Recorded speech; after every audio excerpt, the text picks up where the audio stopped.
तो बच्चों आज जो टॉपिक है गॉस थ्योरम, गॉस का प्रमेय। तो गॉस का प्रमेय जो है ये कार्ल फ्रेडरिच गॉस नाम के एक वैज्ञानिक ने दिया था और उन्हीं के नाम पर इस थ्योरम को गॉस थ्योरम के नाम से जाना जाता है। तो गॉस थ्योरम को समझने के लिए आपको सबसे पहले समझना पड़ेगा इलेक्ट्रिक फ्लक्स। तो इलेक्ट्रिक फ्लक्स क्या होता है? तो इलेक्ट्रिक फ्लक्स समझने के लिए मान लीजिए यहां पर इसके अंदर एक बल्ब जला दे और बल्ब को जलाने के बाद इसको बंद कर दे, तो क्या होगा? बल्ब से जो है रोशनी बाहर निकलती है। तो बल्ब से जो रोशनी बाहर निकलती है, ठीक उसी प्रकार यदि इसके अंदर कोई चार्ज रख दे, कोई आवेश रख दे, तो इलेक्ट्रिक लाइंस ऑफ फोर्स इससे बाहर निकलती है, इसके परपेंडिकुलर, इसके लंबवत बाहर निकलती है। उन सभी बल रेखाओं की संख्या को विद्युत फ्लक्स कहते हैं, electric flux. The total electric lines of force passing normally through any surface is called electric flux. मतलब किसी भी पृष्ठ के लंबवत गुजरने वाली कुल बल रेखाओं की संख्या को विद्युत फ्लक्स कहते हैं। ठीक है, तो ये विद्युत फ्लक्स, जैसे मान लीजिए ये विद्युत फ्लक्स है, ये मान लीजिए कोई सरफेस है और यहां पर मान लीजिए कोई चार्ज अगर है, तो चार्ज जो है, चार्ज के कारण जो है इलेक्ट्रिक लाइंस ऑफ फोर्स इससे बाहर निकलती है, इधर निकलेगी, इधर निकलेगी, इधर निकलेगी, चारों ओर निकलती है। जिस प्रकार एक रूम के अंदर अगर एक बल्ब रख दिया जाए किसी जगह पर, तो बल्ब से जिस प्रकार रोशनी बाहर निकलती है, ठीक उसी प्रकार पृष्ठ के लंबवत जो है बल रेखाओं की संख्या निकलती है। The electric lines of force passing normally through any surface is called electric flux. तो यहाँ पर जो गॉस थ्योरम है इसी इलेक्ट्रिक फ्लक्स से रिलेटेड है। तो गॉस के अकॉर्डिंग कि किसी भी बंद पृष्ठ से गुजरने वाला कुल विद्युत फ्लक्स उस बंद पृष्ठ के अंदर उपस्थित कुल आवेश का 1/ε0 गुना होता है। That means the net electric flux passing through a closed surface 1/ε0 times of total charge present inside in it. That means अगर कोई मैथमेटिकली, अगर इसको मैथमेटिकल फॉर्म ले लें, मैथमेटिकली बंद समाकलन फाई ई बराबर बंद समाकलन ई डॉट ds सदिश होगा और इसके जो मान होगा 1/ε0 इंटू क्यू। अगर किसी सरफेस के अंदर, क्लोज सरफेस के अंदर चार्ज कितना है? क्यू है, तब जो इलेक्ट्रिक फ्लक्स होगा वो क्या हो जाएगा? Phi E is equal to close surface integration E dot ds vector is equal to 1/ε0 into q, where q is charge present inside the closed surface। उस बंद पृष्ठ के अंदर कुल आवेश यहां पर होगी। यहां पर इसको आपने को प्रूव करना है, तो इसको हम दो मेथड से प्रूव कर सकते हैं, एक रेगुलर मेथड और रेगुलर जो सरफेस होता है, रेगुलर सरफेस के लिए प्रूव कर सकते हैं। इसको हम प्रूव कर सकते हैं इरेगुलर सरफेस के लिए। जब हम इरेगुलर सरफेस लेंगे तो वहां पर जो होगी इरेगुलर सरफेस के लिए आपको सॉलिड एंगल का कॉन्सेप्ट लेना पड़ेगा। तो सॉलिड एंगल कॉन्सेप्ट में जो है, मान लीजिए यहां पर सरफेस है, ये कोई सरफेस है और ये जो सरफेस है ये क्लोज सरफेस है, और क्लोज सरफेस के लिए आप सॉलिड एंगल कॉन्सेप्ट से जो है गॉस थ्योरम को प्रूव कर सकते हैं। दो मेथड से प्रूव कर सकते हैं, एक अगर रेगुलर सरफेस लेंगे, अगर स्फीयर लेंगे तो आपको सॉलिड एंगल कॉन्सेप्ट की जरूरत नहीं है। लेकिन अगर आप सॉलिड एंगल कॉन्सेप्ट लेंगे, इरेगुलर सरफेस लेंगे, तो इरेगुलर सरफेस के लिए जो है आपको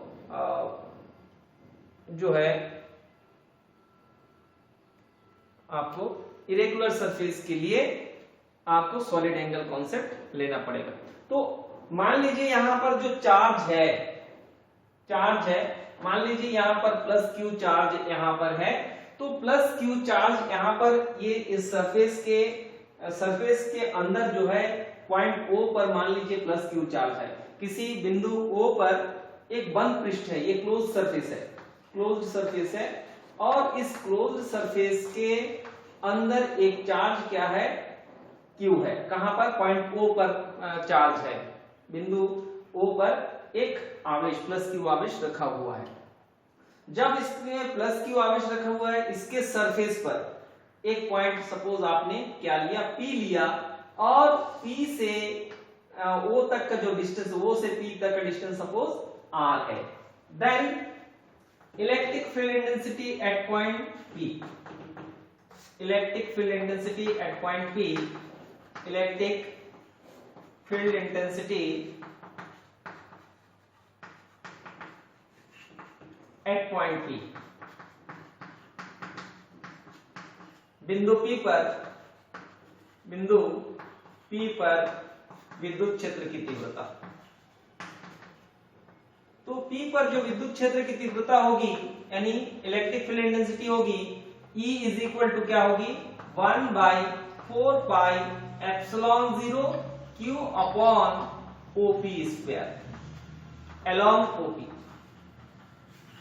क्यों होगी अलोंग OP? मान लो यहां पर पॉइंट O है और यहां पर चार्ज है, तो इसी डायरेक्शन में इलेक्ट्रिक फील्ड इंटेंसिटी होगी। क्यों? क्योंकि यहां पर हम जो है एकांक धनावेश की कल्पना करते हैं, मतलब unit positive, we are considering here unit positive test charge at point P and the repulsion experienced by that unit positive test charge Q plus Q0 is equal to 1 plus 1। अगर यहाँ पर Q और Q में क्या होगा, repulsion होगी, जिसके कारण इसकी जो डायरेक्शन होगी, किस डायरेक्शन में होगी, OP डायरेक्शन में होगी। अब यहाँ पर OP का जो वैल्यू है, OP का वैल्यू कितना है, R है, तो E इज इक्वल टू क्या होगी, 1/4 pi epsilon 0 Q upon R square. Let equation number first.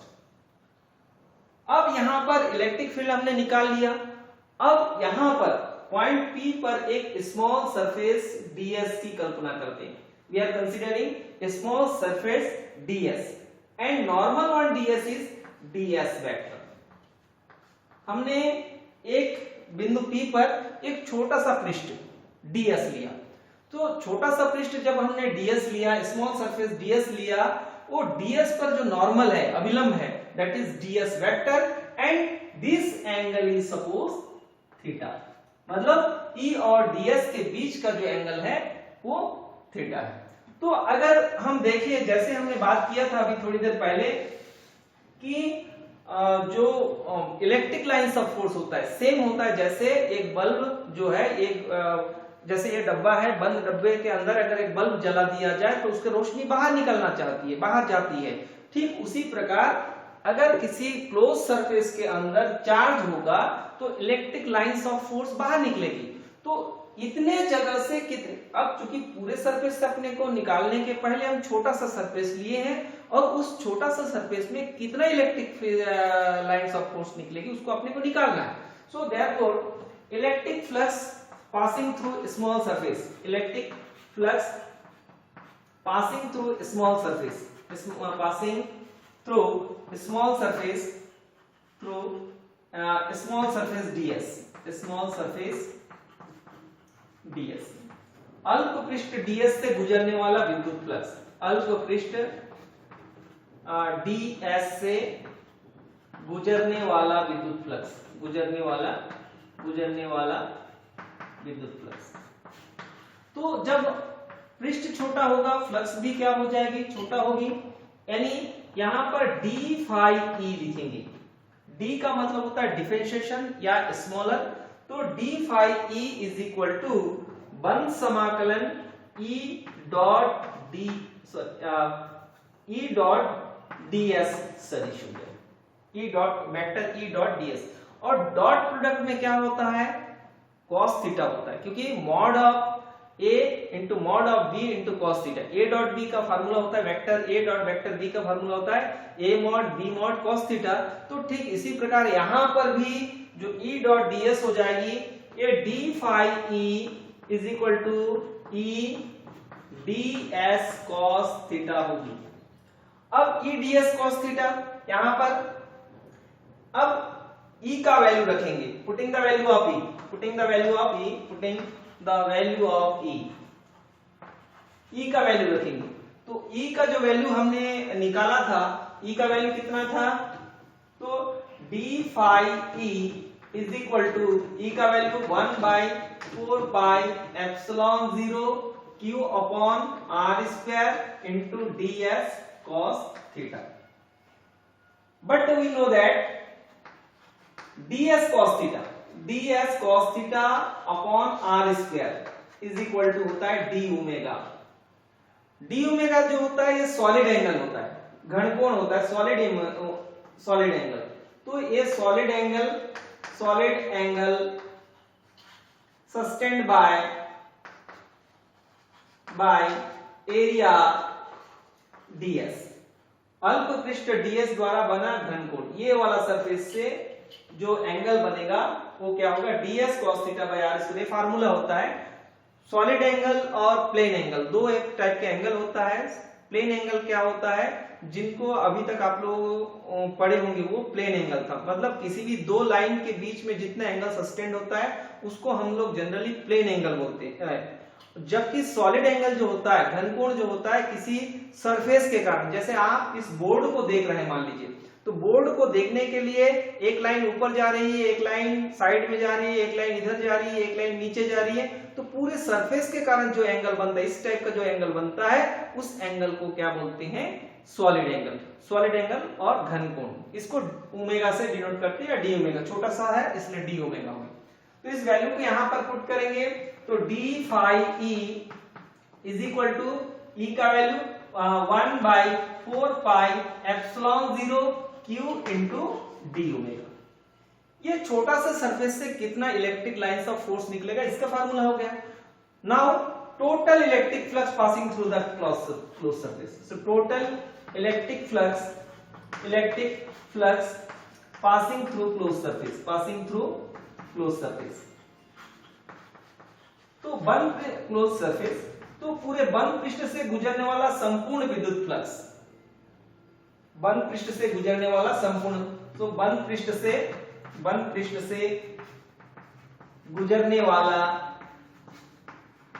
वाला संपूर्ण विद्युत फ्लक्स, तो संपूर्ण विद्युत फ्लक्स है। तो बंद पृष्ठ से गुजरने वाला संपूर्ण विद्युत फ्लक्स छोटा सा सरफेस से इतना निकला, तो पूरे सरफेस से कितना निकलेगा, मतलब इधर भी निकलेगा, इधर भी निकलेगा, इधर भी निकलेगा, इधर निकलेगा, मतलब ये चारों ओर निकलेगा। तो कितना निकलेगा, इसको निकालने के लिए अपने को क्या करना पड़ेगा, इंटीग्रेशन करना पड़ेगा। तो इंटीग्रेट करेंगे तो integration of D phi E is equal to बंद समाकलन सरफेस इंटीग्रेशन, यहां पर 1/4 pi epsilon 0 Q into D omega. तो यहां पर जो जो चीज कांस्टेंट है उसको क्या करेंगे, हम बाहर ले आएंगे। तो जब उसको बाहर ले आएंगे, तो बाहर ले आने पर क्या हो जाएगी, देखिए यहां पर जब बाहर ले आएंगे डी फाई का इंटीग्रेशन क्या होगी, फाई, तो फाई इसका इंटीग्रेशन हो जाएगी, और 1/4 पाई एप्सिलॉन 0 Q ये बाहर आ जाएगी, बंद समाकलन क्या हो जाएगी, डी ओमेगा। तो phi E is equal to 1/4 pi epsilon 0 into Q, और डी ओमेगा का इंटीग्रेशन क्या हो जाएगी, ओमेगा। क्योंकि बंद समाकलन डी ओमेगा जो है, इसके इंटीग्रेशन क्या होता है, ओमेगा, और ओमेगा का वैल्यू कितना है यहाँ पर 4 पाई, टोटल सॉलिड एंगल। तो इस प्रकार phi E is equal to 1/4 pi epsilon 0 into Q into 4 pi, तो 4 पाई से कैंसिल हो जाएगी, यानी फाई ई का वैल्यू 1/एप्सिलॉन 0 इंटू Q होगी। और यही जो है गॉस थ्योरम यही है कि net electric flux passing through a close surface is 1/एप्सिलॉन 0 times of total charge present inside in it. इसके दो केसेस हो सकता है, अगर चार्ज Q के जगह पर Q1, Q2, Q3, Q4 up to Qn हो, तो टोटल जो फ्लक्स होगा phi E is equal to क्या होगी, मान लीजिए एक के जगह बहुत सारे चार्ज है, देन फॉर n चार्ज अगर n चार्जेस क्या हो जाएगी, phi e is equal to 1 by epsilon 0 into q1 plus q2 plus dash qn। अगर चार्ज बाहर में हो, कोई भी चार्ज अंदर में नहीं हो, तो फ्लक्स क्या होगी, जीरो होगी, क्योंकि अंदर में जब फ्लक्स चार्ज होगी तो उसी के कारण इलेक्ट्रिक फ्लक्स होती है। क्योंकि अगर चार्ज बाहर होगी तो जितना फ्लक्स अंदर आएगी सरफेस में उतना इलेक्ट्रिक लाइन सब बाहर जाएगी। जो फ्लक्स अंदर की ओर आती है वो नेगेटिव होता है, जो फ्लक्स बाहर जाती है वो पॉजिटिव होता है, और दोनों मिलकर क्या हो जाएगा, जीरो हो जाएगी। तो इस प्रकार अगर चार्ज सरफेस के बाहर है तो कोई भी इलेक्ट्रिक फ्लक्स नहीं